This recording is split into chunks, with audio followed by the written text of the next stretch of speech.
Once upon a time, in a courtroom filled with anticipation, the Honorable Judge Lake addressed the audience. "Please be seated." As the morning commenced, the tension in the room was palpable. Mrs.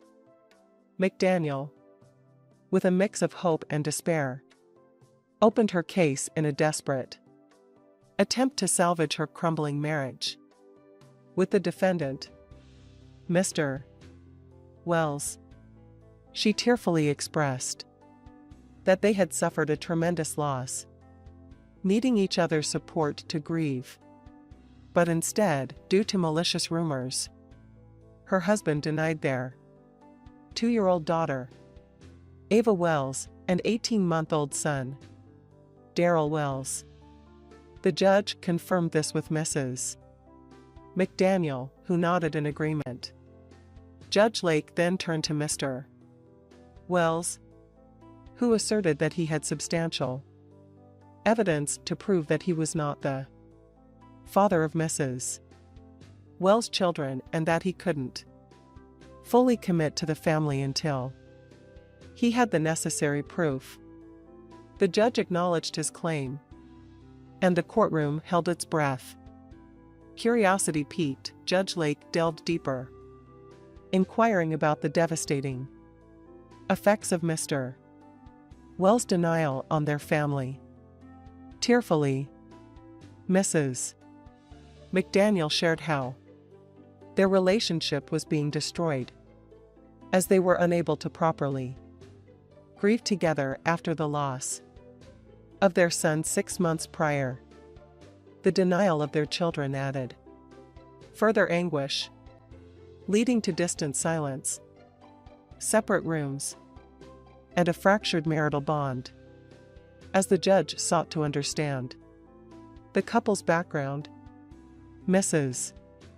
McDaniel recounted how they had met years ago at a convention center, where Mr. Wells, accompanied by his sister and 5-year-old nephew, had attempted to get her number. Laughter erupted from the audience as they struggled to comprehend the role of a 5-year-old in such a scenario. Clarifying the confusion, Mrs. McDaniel explained that the nephew referred to her as friend because he had witnessed her conversations with Mr. Wells' sister. The judge, now clear on the sequence of events, continued their story. Mr. Wells revealed that he had heard rumors of his wife's infidelity, which added to his grief and cast doubt on their children's paternity. He judge questioned the duration of these rumors, and Mr. Wells admitted they had persisted since the birth of their first child, whom they had tragically lost.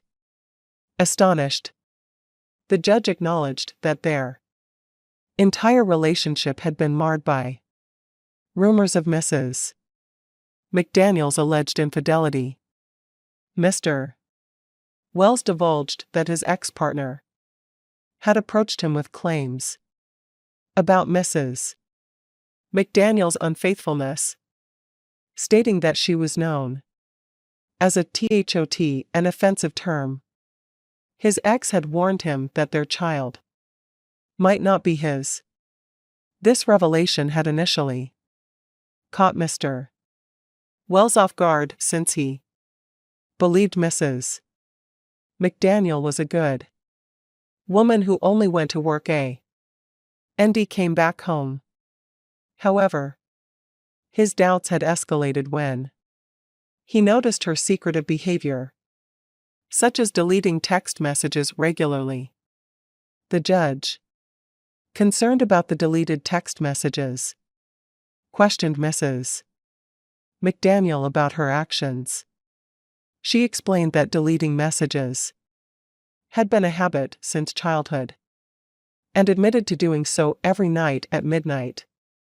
Judge Lake emphasized the significance of this behavior, stating that while text messages were not responsible for pregnancy. Such actions often preceded larger issues. With lingering doubts, Mr. Wells recounted an incident at a club where Mrs. McDaniel was dancing with a male friend. Another man unexpectedly put his hand up her dress and smacked her. The image had stuck in Mr. Wells' mind and intensified his skepticism about their relationship and the paternity of their children.